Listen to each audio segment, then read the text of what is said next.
Bienvenidos a la Daily Hustle. Soy Enrique Byrnes y presidente de esa mejor cerveza. Noah Abate, Porno Filter Network.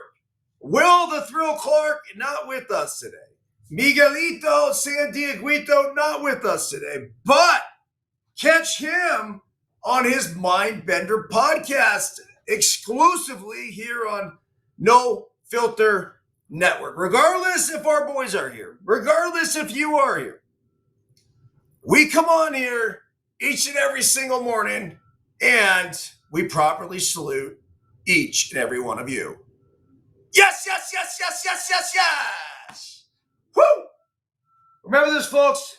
When we are juiceful, we are useful. And when we are juiceless, we are fucking useless. A very pleasant good morning to you as we approach the noon hour, actually. Hold on a second. A very pleasant good afternoon to you on the 25th day of June, 2022. So I'm fresh off a plane that took me and Biscuit from Atlanta to San Francisco yesterday. We landed at 10 p.m. We were in the car by about 10:45, 11.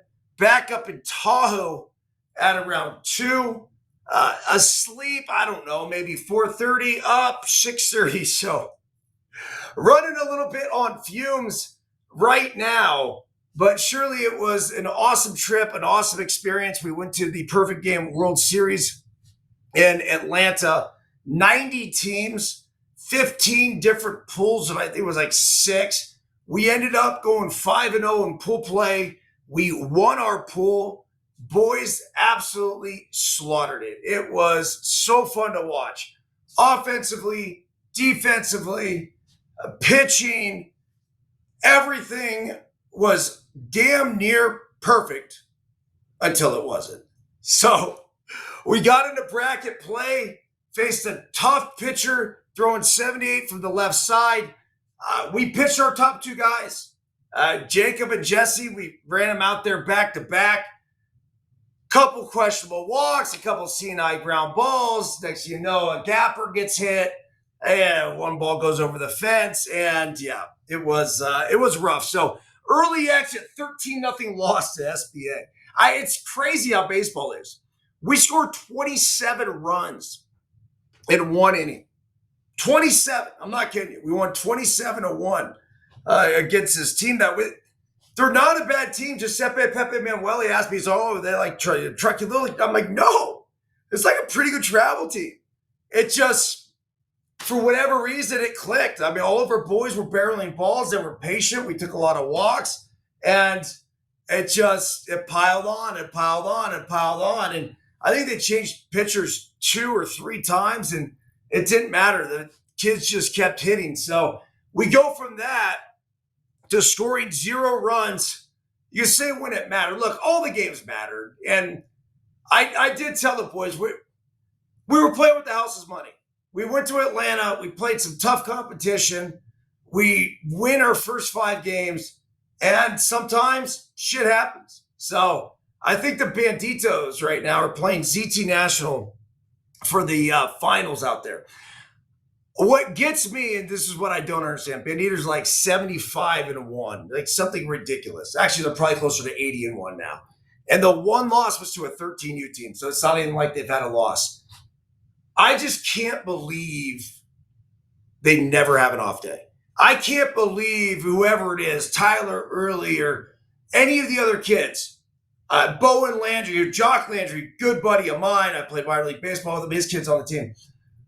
I just can't believe they never have off days. And they're all big kids. They're all big, overgrown kids, right? Like very mature. But when you look around 12U now and all these kids are turning 13, like those Banditos kids are not the only big kids. There's other big kids out there. So what is it that they're doing where their pitchers never have an off day? I would put Jesse and Jacob up against anyone that they have when they're on. It's just, I don't know. They happen to not be on yesterday. So it's just an incredibly impressive run by the Banditos. I don't know what else to say. ZT's had a couple really close games to get them there. They I think barely beat the SBA team that ended up beating us, and then they ended up.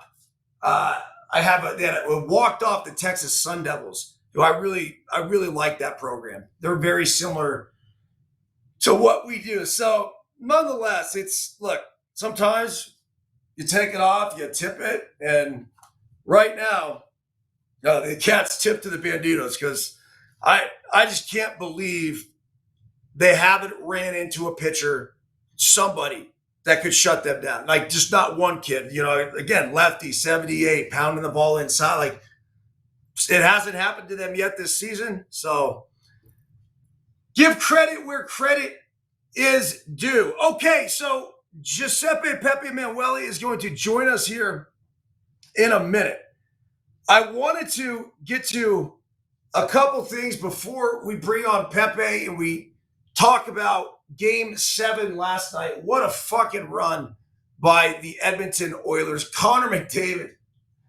I mean, this guy was the MVP of the series, and he was on the losing team. He single-handedly put them back into contention. I'm sure the NHL, that's the big winner in all this. All of a sudden, people who weren't paying attention to hockey were paying attention to hockey. So the other big game last night was the Tennessee Volunteers. They take down the Texas A&M Aggies to win their first ever. And I'm shocked because it's a storied program. But the Vols took down their first ever College World Series national championship. Congratulations to them. I like that team.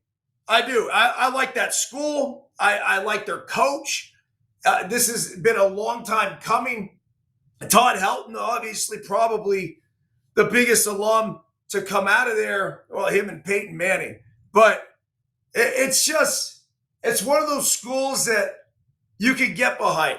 And I get it. Certain schools might annoy some people or this or that. They're not it. Tennessee's not it for me. I like them. I've always liked them. They're fun to root for. And this is a team that went out there and they were the number 1 seed. And this is the first time, it's crazy, but the first time since 1999 that the number 1 seed has actually gone to Omaha and won the national championship. Shocking.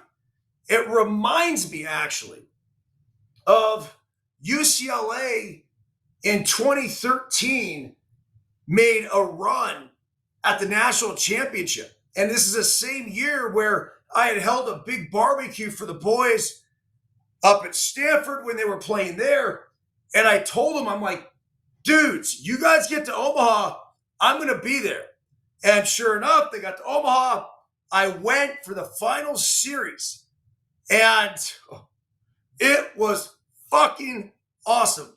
They end up winning the national championship. I'm running onto the field with the boys, jumping in the dog pile, and then went wild after the game at the Mattress Factory. So a bit overserved. I was very responsible, though. When the night was all said and done, I went back to my hotel room, and I fell asleep. And then I got up in the middle of the night. Obviously, the countless adult beverages that I was knocking back, I had to go to the bathroom. So I opened the door to go to the bathroom, and I walked in, and then all of a sudden I'm like, man, where's the toilet? And I look around, I'm like, oh shit, I'm not in the bathroom. I'm in the fucking hallway.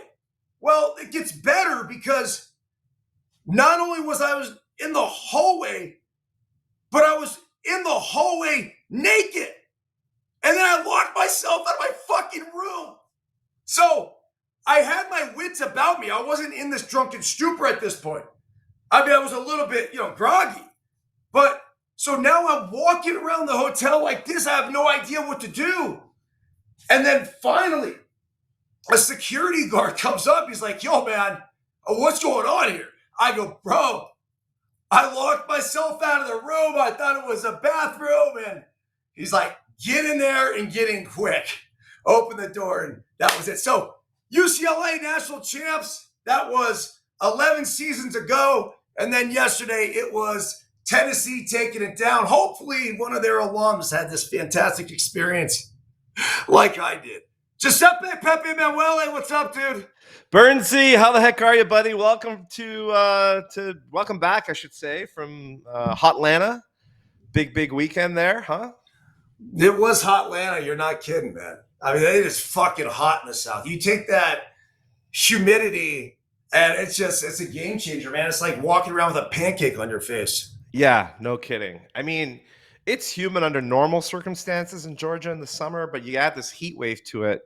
It must have been, insufferable, man. It must have been insanity. But dude, talk to me about this Game 7 finals. I stopped back. You and I, when the series started, I was in Half Moon Bay, and we're talking about it, and I'm like, you were telling me Maya's rooting for Florida. I was rooting for Edmonton. I went to Edmonton when I was in AAA. Yep. And they were in the playoffs, so they were making some kind of run, and so the town was getting behind them. And I thought it was really cool. And I wasn't really a hockey fan. You grow up with the Sharks and Archie Searby. But I'm like, I'm going to get an Edmonton Oilers hockey jersey. I was into collecting jerseys at the time. Nice. So I still have my Edmonton Oilers hockey jersey, but then they became fucking pretty much irrelevant for the next 20 years. And now here we are. Huh. So, I mean, I did not know you owned an Oilers jersey. I'm curious, like, No. did you have a player on the back? Do you remember, or no? You don't remember, or you didn't? Okay, you gotta go dig that through the archives, bro. We gotta figure that one out because that's a conversation in and of itself. But I love how you threw Artu Zerbe in there, one of the great San Jose Shark goaltenders. By the way, that's classic. But yeah, Game 7, like, bro, I grew up in Montreal. And, in Canada, you learn how to skate around the same time you learn how to walk. And when you're playing shinny, in minus 20-degree weather, it doesn't freaking matter. Every kid in Canada dreams of scoring the winning goal in Game 7 and you win the Stanley Cup, right? I was number 22, Steve Shutt, and that's who I was playing, playing along with Lemaire and Lafleur, and that he was my guy. And so here you have an actual situation. The last time this happened was 5 years ago when the St. Louis Blues won the Cup in Game 7. But this one was absolutely amazing for a number of reasons. The last time the last time a Canadian team won the Stanley Cup was 1993, over 30 years ago, and that was the Montreal Canadiens. There has not been a Stanley Cup winner in Canada in over 30 years. So it wasn't. How is that possible? Because you have obviously the Toronto Maple Leafs, you have Edmonton, you have Calgary, you have Winnipeg, right? Winnipeg, yeah, great team. Vancouver, Montreal, Ottawa. Yeah, there's 7 hockey teams in Canada. It's just been this crazy slump, ever since 1993. So here's the Edmonton Oilers not only playing to be, the first team to come back from a 3-0 deficit. The Toronto Maple Leafs did it in the 40s, but that was different. They only played 2 rounds. Like, for a team to play 4 rounds and then come back from a 3-0 deficit to win the Stanley Cup, that's never happened. But the whole country of Canada was cheering for them. So there's that backdrop. Then you also have Connor McDavid, or McJesus as he's known up in Edmonton, breaking Wayne Gretzky's record for number of assists in a playoff series, which is insane, and carried the team on his shoulders after being down 3-0. Ended up winning the playoff MVP despite being on the losing team. Crazy. Which tells you how good he played. And by the way, he refused to come out on the ice to take the award, which is the Conn Smythe Award. He did not come out. He was so pissed. They didn't win the cup, and he never came out to accept this trophy. And that was controversial in and of itself. Well, what are your thoughts on that? I get it. he really wanted to win the cup, and he's like, it's not an individual sport. I don't give a shit. I was the best player of the team that lost. So yeah, I actually think that they should have given the MVP to Bobrovsky, to Florida's goalie, who played amazing in the first 3 games. He stole 2 of the 3 games that they won, and throughout the entire series, he's been amazing. So that's but McDavid is like the star player in the NHL. I was okay with him not showing up. I actually called it. Like when they announced him, I said he's not going out. He's not going out to accept the trophy, and sure enough, he did not. So he went there to win the cup, not to win an individual trophy, right? There's so many great storylines, and then Paul Maurice never won a Stanley Cup before, so he's the coach of the Florida Panthers. Florida made it to the finals last year, which is incredibly hard to do back to back, losing to the Vegas Knights. Yeah. There's so many great storylines, and Tkachuk was one of the leaders, one of the late additions to the team. One of the cool things was his dad, Keith Tkachuk, played in the NHL, was one of the best players. He never won a cup. So his dad went on the ice and he handed the cup to his dad on the ice, so he raised it, and then he was in the locker room and they doused him with beer from the cup. It was phenomenal. It was really great. The only thing that could have actually made it better is if Edmonton tied it and it had gone into overtime, where you have the golden goal situation. But the Florida Panthers, first Stanley Cup ever for the franchise.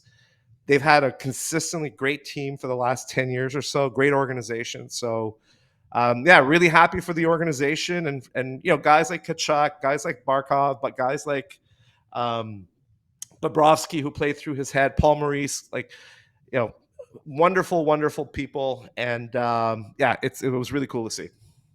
Where do they play?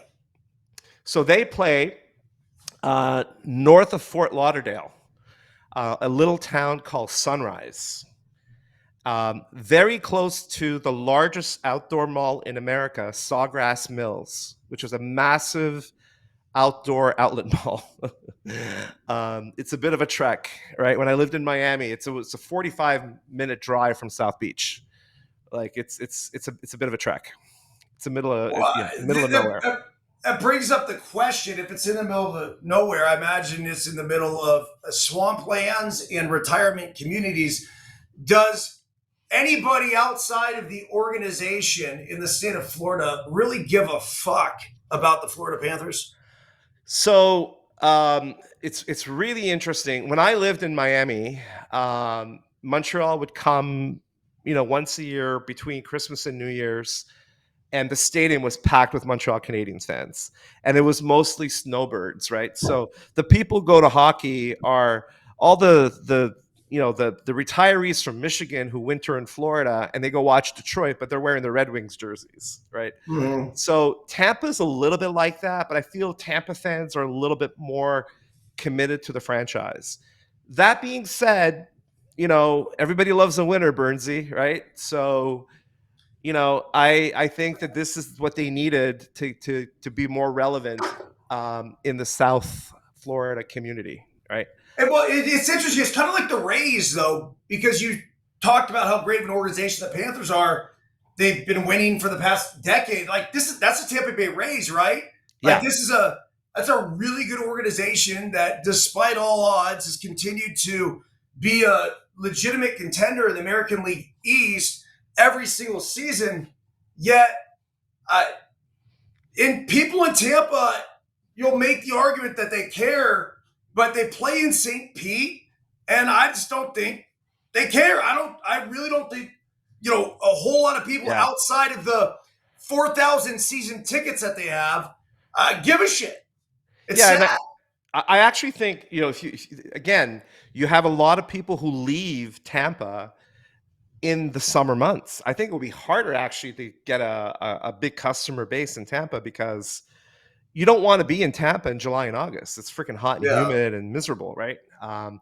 And you lose about a third of your population. Like that's how many people leave the city. It's the same thing. Miami's not like that, but Fort Lauderdale, you go north, these are retirement communities. You hit the nail on the head. So it's quite challenging to build a customer base over that period of time.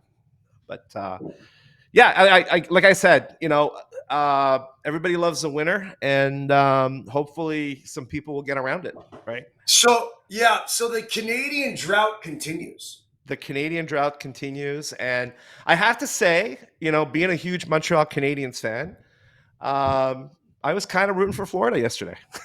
I'm not disappointed that the last Canadian team to win the Cup. Because it's Montreal, bro. It's kind of like, let's say I'll give you a good analogy. Let's say the state of California doesn't win a World Series for 30 years. And the Anaheim Angels, like I won't even say the Dodgers, but the Angels go there. But the last team that win it was the Giants. The Giants fans are not going to be cheering to be dethroned as the last champions of California. That's the analogy, right? That's what I can offer to you. Oh, that's awful. It's that's not. Selfish. I don't think it's awful. I don't know. I root for fan bases. Like if I'm not a fan of the team for any specific reason, I like the fan bases. I like the fan bases that are going to get behind their team. And it seemed like Edmonton and oh yeah, the woman that kept showing her titties, and she was so passionate in her efforts to help them win a Stanley Cup. How can't you get behind that? Yeah, and she ended up getting a contract with Playboy. As she should. So she took her 15 seconds of fame and she milked it, pun intended.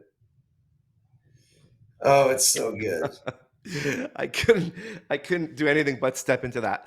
But I'll tell you what, since we're talking about hockey, Byrnesy, I do have a very, very big announcement to make. Wait, hold on a second. Breaking news here on No Filter Network. Giuseppe Pepe Manueli, what do we got? Just got a phone call from No Filter ambassador and co-host of Snipes and Stripes, the one and only Jeremy Roenick. And Jeremy and Tim Peel were just on their show yesterday talking about the Hall of Fame inductions and how JR has basically resigned himself, that he's just never going to be chosen. And it's a really tough time of the year for him. But he just got a call from Lanny McDonald, and he has been inducted to the NHL Hockey Hall of Fame, ceremony to be had in Toronto at the Hall of Fame, November the 11th. Hot off the presses, our very own Jeremy Roenick makes it to the Hall, where he fucking belongs. So no fucking way, dude. Seriously? He was in tears. First of all, I was so honored that he took the time to call me, but he was literally in tears. So being announced on NHL Network as we speak, and we'll see JR, I'm sure, on ESPN and on TSN and all that good stuff. But super deserved. Second highest American-born goal scorer. JR is from Boston originally. And another No Filter exclusive. JR played for several teams, played for the Sharks, played for the Red Wings, played for the Blackhawks, played for Arizona. I said, so what jersey are you wearing, dude? And he's like, I'm wearing my Blackhawks jersey. Yeah. So you heard it here first. The iconic Jeremy Roenick. By the way, the Chicago Blackhawks logo, it's still the best in the freaking NHL, right? I would argue maybe in all of professional sports. He is wearing the Blackhawks jersey, the iconic number 27, in the Toronto NHL Hall of Fame, with the ceremony to be held November the 11th. And we will be there to share the moment with the Roenick family. What a incredible news. Dude, that's so cool. I know since we started the network and obviously have gotten close to JR, we've brought up the fact that he should be in the Hall of Fame and arguably the greatest American hockey player of all time. And the fact that he wasn't was just, I think it was just kind of head scratching on a couple different fronts. The one thing, when you talk to teammates and other guys who played in the NHL about JR, is his ability was one thing. the fact that he was a fucking fantastic teammate is what seems to resonate with these people. And that's what I hear when people come up to me and they'll affiliate, oh, No Filter Network, Jeremy Roenick, Eric, yeah, oh, yeah. And then they'll start talking about him as being that guy, as being that dude that bonded and unified a clubhouse and on and off the ice. Just super cool, well-deserved. He was a savage. Let's not forget this. In the Sega 94 hockey game, I believe it was, and was even brought up by, what was it? Wasn't Wedding Crashers. It was, what was the movie? And they were talking about it. Oh, yeah. Jeremy. Well, there's a few, I forget the movie as well. There's a video game, right? Like on Sega. On Sega Genesis, right? Yes. And the cheat code was if you were Jeremy Roenick, if you had Jeremy Roenick on your team, because he could do it all. And he was a fighter, he was a goal scorer, he played well defensively. And so in Sega Genesis was the first one who recognized the greatness of Jeremy Roenick. The other thing is the guy represented Team USA in the Olympics, World Championship Series, won medals for the country, one of the greatest ambassadors of USA hockey, and played with some great American-born players, guys like Chris Chelios, one of my personal heroes, who was Conn Smythe winner in Montreal and in Chicago. And JR was actually at Chelly's retirement number. They retired his number in Chicago at that ceremony this year. Mike Modano, who played for Dallas, one of the greatest American-born goal scorers. So he was part of a generation that made hockey in the U.S. relevant, because it was Canada, then Canada and Russia.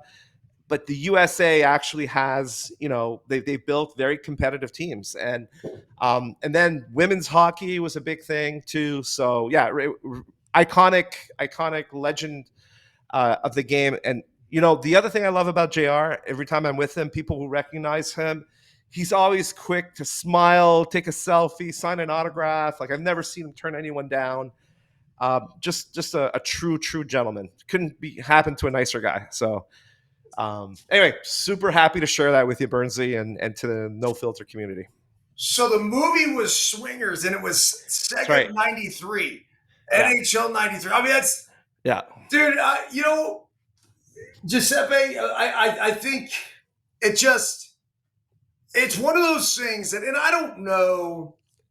I'm in a couple different Hall of Fames. The one that hit me, I think hard, much probably the way this is hitting JR, but I'm sure his is, even 10 times, whatever this was when I got inducted into the UCLA Hall of Fame. Absolutely. And I think there's very few times in my life do I ever like to look back and celebrate my accomplishments. I'm always about what's next in my life. So when something like this happens, in JR, I think is probably one of the biggest what's next people that I've ever met. He played hockey. It's in the past. It's over. It's done with. But he's all about his family. He's all about, obviously when we started the network, when he was doing his, his other job and, his golf game. And he just has all these different things going in. His whiskey brand. Right. He's always got something. Yeah. And that's what I love about him. He's a hard charger. But right now in this moment, to be able to slow down, take a deep breath, and look back upon a Hall of Fame fucking career that literally changed lives in the United States of America and made young kids grow up wanting to play this game, that matters, man. Absolutely. And I from the bottom of my heart, I can't tell you how proud I am of him. It's great that the NHL is finally going to recognize him for such, and look forward to getting him on here and really kind of digging into some of his thoughts and feelings about this. Absolutely. He's going to be on Snipes and Stripes tomorrow. The announcement is literally coming out right now as we speak. So he'll be swamped with media, I would imagine, the rest of the day. But he's going to be on No Filter with Peelsy. And we should, definitely try to get him on a DH. And so you guys could talk about that. You're absolutely right. It's about all the hockey players that he inspired, and the young American players who chose hockey and learned to play the game, and followed in his footsteps. He's such a great role model, and always willing to help in anything.